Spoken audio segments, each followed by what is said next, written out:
Buenas noches. Hoy día vamos a ver vamos a tener la clase de los derechos fundamentales.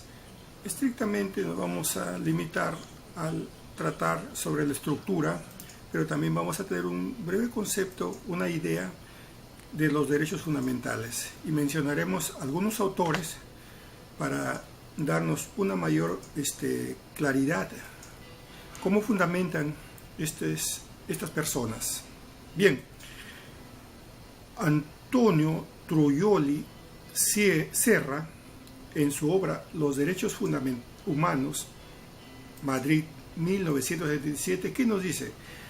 Que existen derechos que el hombre posee por el hecho de ser hombre, por su propia naturaleza y dignidad. Derechos que le son inherentes y que, lejos de nacer de una concesión de la sociedad política, han de ser por consagrados y garantizados. Es decir, el autor nos indica que toda persona, desde su nacimiento, goza de derechos fundamentales. Y es que esos derechos son inherentes a la persona, nacen con esos derechos y nadie los puede quitar. Y la sociedad política no les puede poner concesiones sobre los derechos, porque los derechos son propios de cada persona. Por eso es que dice que son consagrados y están garantizados para sí mismo.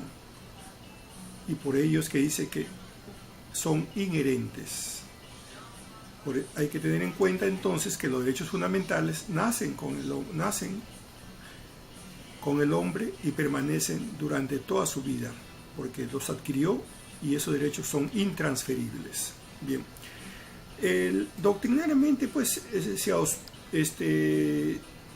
se indica pues que hay dominaciones diferentes. Unos dicen que su existencia no depende de su otorgamiento o concesión, que está plasmada en reglas político-jurídicas, convivencia. Pero hay que tener en cuenta que estos derechos fundamentales tienen la condición de que son inherentes y por lo tanto son necesarios para cada persona. Y ahí citaremos entonces a otra autora, que es María Teresa Hernández y Dalia Fuentes, en su obra titulada Hacia una cultura de los derechos humanos, mexicana ella, año 1991, dice: son los que la persona tiene por su calidad humana. Volvemos entonces a lo mismo, que toda persona desde su nacimiento adquiere los derechos, y acá la autora nos dice que son los que la persona tiene por su calidad humana. Por el hecho de ser humano, entonces tiene los derechos fundamentales, y esos derechos fundamentales vienen a ser inherentes y por lo tanto tampoco pueden ser prestados ni regalados, y son intransferibles, son propios de la persona por el hecho de ser humano. Ahora, para emanar pues la calidad misma de estos derechos fundamentales, entonces es una de las características propias, es que tiene que ser miembro de la especie humana. Eso es, los derechos fundamentales es estrictamente de la persona humana.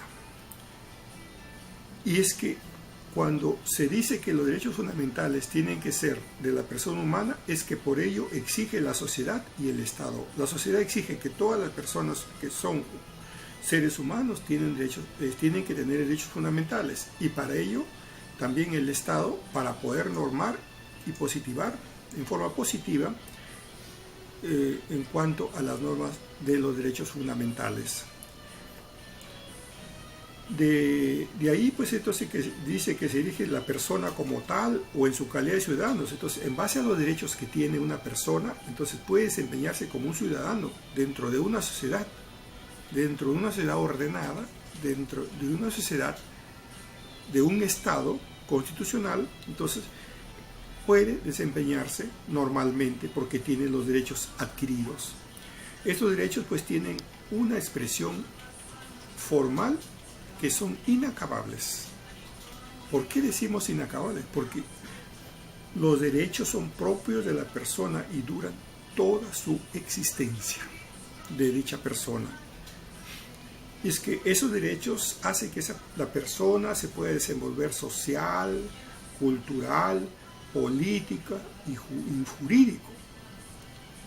Por eso es que dice que esos derechos, al desenvolverse de la manera como ya lo he mencionado, entonces constituyen el modo pues, de ser cabalmente hombres de sociedad. Ahora, ¿cómo podríamos decir que es su reconocimiento y protección? La necesidad de su reconocimiento y protección de los derechos fundamentales de una persona se ampara pues en la necesidad de conservar, en la necesidad de desarrollar y perfeccionar la autonomía del ser humano en el cumplimiento pues, de sus fines, de su existencia y de asociación, como a través del tiempo, en su convivencia, el ser humano tiene que ir de la mano con sus derechos fundamentales, tanto de la persona como de los demás. Por eso es que se dice que esos derechos son fundamentales, son fines de existencia del ser humano y de asociación. ¿Por qué de asociación? Porque una persona que tiene derechos también podrá tratar con otra que tiene derechos. Y ahí confluyen, viven en sociedad. Y a través de esa confluencia, de esa vivencia en sociedad, entonces podemos decir que se alcanza su libre e íntegra personalidad. O sea que se está aludiendo pues al derecho de ser genuina y enteramente hombres de derecho. Fundamental, que es lo que es básico para una persona, su derecho fundamental adquirido. Ahora, cuando hablamos también de la referencia a los derechos fundamentales, lleva pues implícito la noción asociada de dignidad humana e historia. Cuando la dignidad humana es intrínseca a la persona. Pero ¿qué es intrínseco? Es algo propio, interior, algo que nace con la persona, esa dignidad. Es que la dignidad exige pues que la sociedad y el Estado respeten la esfera de libertad, igualdad y desarrollo de la personalidad del hombre. Es así. Y el otro, en cuanto a la historia, ¿qué es lo que menciona? Porque a través del tiempo, ¿no?, se está descubriendo, hay evolución, posteriormente pues se normativiza. Poco a poco, con el tiempo, se ha ido adquiriendo los derechos fundamentales, pero se ha ido positivizando, se han normativizado los derechos. ¿A través de qué? A través de acuerdos internacionales, a través de pactos y plasmados también en las constituciones internas en cada país. Eso es, por eso es que a través de la historia se ha ido perfeccionando. Por eso es que la dignidad humana e historia siempre van a ir de la mano. Como en tal forma, lo que estamos mencionando, Marcial Rubio Correa con Francisco Ygurin Preaelli y Enrique Bernales Ballesteros, peruanos ellos, en la obra Los Derechos Fundamentales en la Jurisprudencia del Tribunal Constitucional del Fondo Editorial de la Católica, año 2010, que nos dicen que el catálogo de derechos, mencionan ellos, ha ido variando y normalmente se ha ido ampliando a lo largo de la evolución de la historia. Cierto, pues, lo que acabo de mencionar es que a través del tiempo ha habido transmutaciones, ha habido cambios.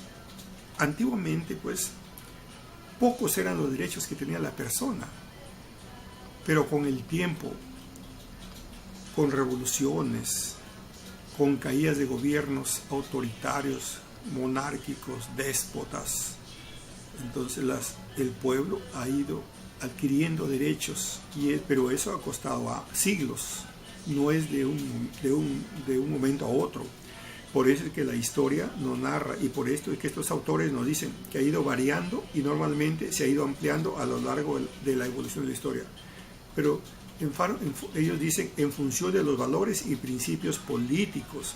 Claro, pues los principios políticos que los cambios políticos, los principios que poco a poco tienen que ir evolucionando, ideológicos, nacen nuevas ideologías, nuevas tendencias. Una de ellas, por ejemplo, podríamos decir la Revolución Francesa, una nueva ideología de libertad, ¿no? Morales también, ¿no? Principios morales, religiosos imperantes o predominantes.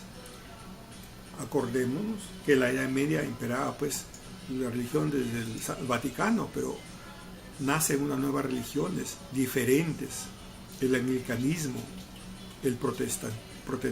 los protestantes.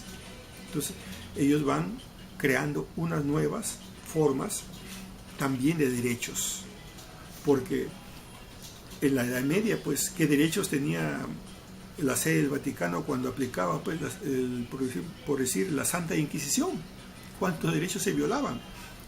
Eso hace que los protestantes pues cambien ideológicamente, van cambiando. ¿Por qué? ¿Por qué tenemos que someternos? ¿Por qué tanta humillación? ¿Por qué tanta destrucción al propio ser humano, de otro ser humano? Si todos somos iguales. Entonces por eso es que nos dice ellos, principios políticos, ideológicos, morales y religiosos imperantes o predominantes en una realidad social, histórica y preliminar. Cuando hablamos de una realidad social, pues justamente la realidad social que poco a poco con el venir de los tiempos, con las evoluciones nuevas, con las ideologías nuevas, entonces ese devenir y esos pensamientos retrógrados antiguos, anticuados, tienen que ir cambiando. Y eso es la realidad social que se está viviendo. Entonces, desde el punto de vista, esta visión suprapositiva, porque va más allá del positivismo, condiciona pues a la actividad del Estado, los derechos fundamentales, ¿cierto?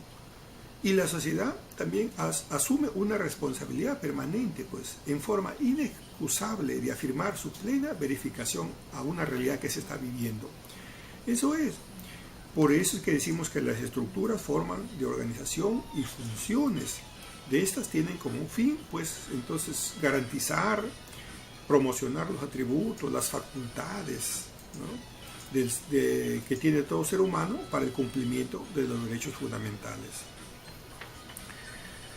Ahora bien, hay también otros autores como Luis Ferrojoli en los fundamentos de los derechos humanos del año 2005. Él señala que la precisión de su incorporación en la Constitución franquea pues la garantía de observancia de ciertas prerrogativas no contingentes e inalterables. O sea que esos derechos, cuando son incorporados en una Constitución, no pueden ser inalterables, no puede cambiarse, no tienen más que su obligatorio cumplimiento y son irreversibles. Eso es lo que nos quiere decir, ya que no puede desconocerse el deber de su defensa y promoción. ¿Cómo? Es que un Estado ya no puede desconocer un derecho fundamental establecido en su Constitución. Y si hay un desconocimiento por alguien, es que por ello están las acciones de garantía, como ya ustedes van a tener conocimiento más adelante. Acciones de garantías. Y las acciones de garantías es para el cumplimiento cuando se viola uno o varios derechos fundamentales establecidos en la Constitución política. Bien. ¿Y qué diríamos de la estructura de los derechos fundamentales? Ya el Tribunal Constitucional, en un caso de Manuel Anicama Hernández, en expediente 1471 del año 2005, una acción de amparo,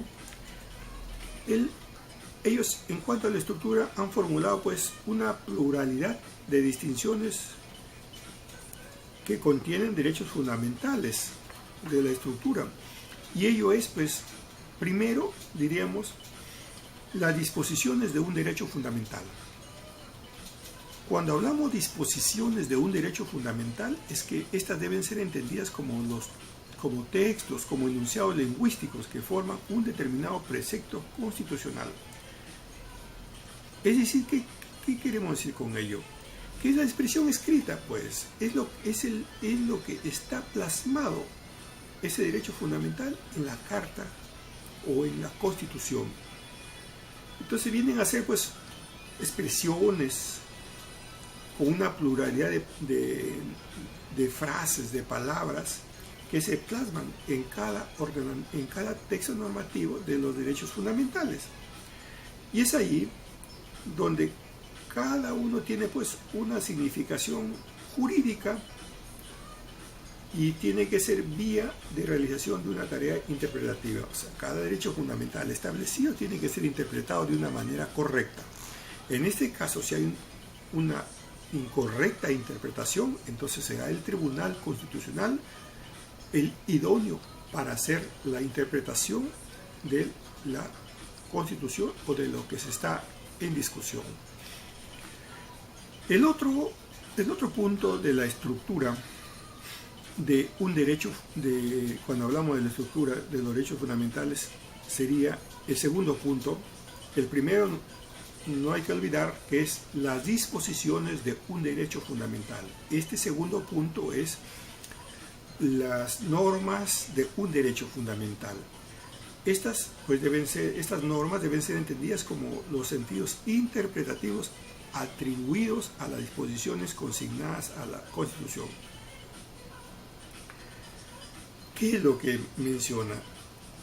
Son las garantías, facultades y posibilidades de actuación en conexión en el ámbito material que da el nombre al derecho.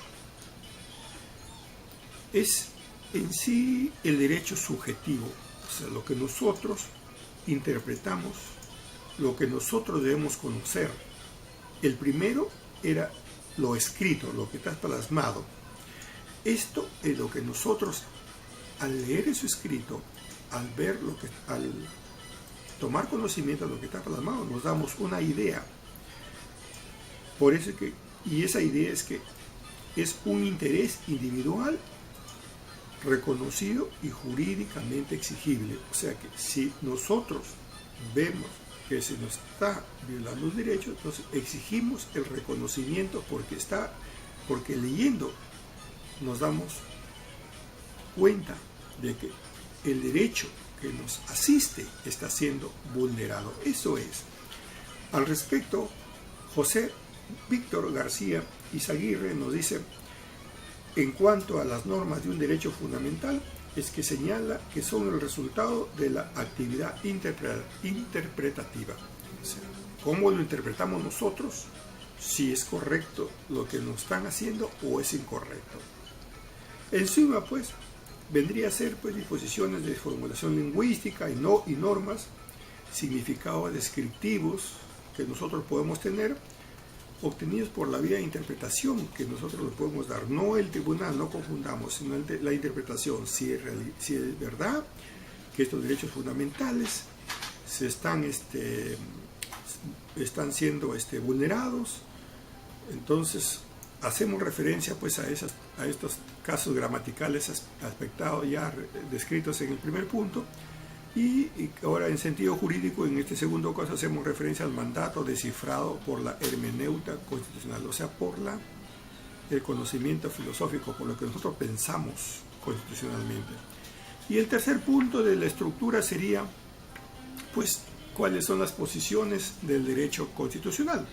Primero, no olvidemos las disposiciones de un derecho fundamental. Segundo, de la estructura es las normas de un derecho fundamental. Y por último, las posiciones del derecho constitucional. Cuando hablamos de las disposiciones del derecho constitucional, deberíamos entenderlo pues como una relación jurídica y aparecen tras la determinación del mandato de una norma, es decir, hace referencia a la conexión o enlace entre los sujetos vinculados al cumplimiento de la norma. ¿Pero qué es ello? Bernal Pulido Carlos nos dice que se trata de aquella relación jurídica compuesta por un sujeto activo, un sujeto pasivo y un objeto. ¿Y el sujeto activo quién es? El sujeto activo, pues, en este caso es el facultado o que es titular de un derecho subjetivo. El sujeto activo, si es titular de un derecho subjetivo, o sea, del derecho que le asiste. El sujeto activo sería también la persona que tiene un derecho y le está siendo vulnerado ese derecho. Y el sujeto pasivo El sujeto pasivo es aquel que está obligado, que es el titular de un deber subjetivo. Pero ¿quién es el titular del deber subjetivo acá? El sujeto pasivo. El titular del deber subjetivo es la autoridad o persona que tiene a cargo una institución, o más que todo es el representante del Estado. Ese es, porque él tiene el deber de hacer cumplir o que se cumpla ese derecho fundamental. Y si es una institución y uno de sus miembros comete infracciones o vulnera derechos de una de las personas, entonces él tiene el deber de corregir. Si no corrige, para eso están las acciones de garantía. Es ahí donde se convierte entonces en sujeto pasivo.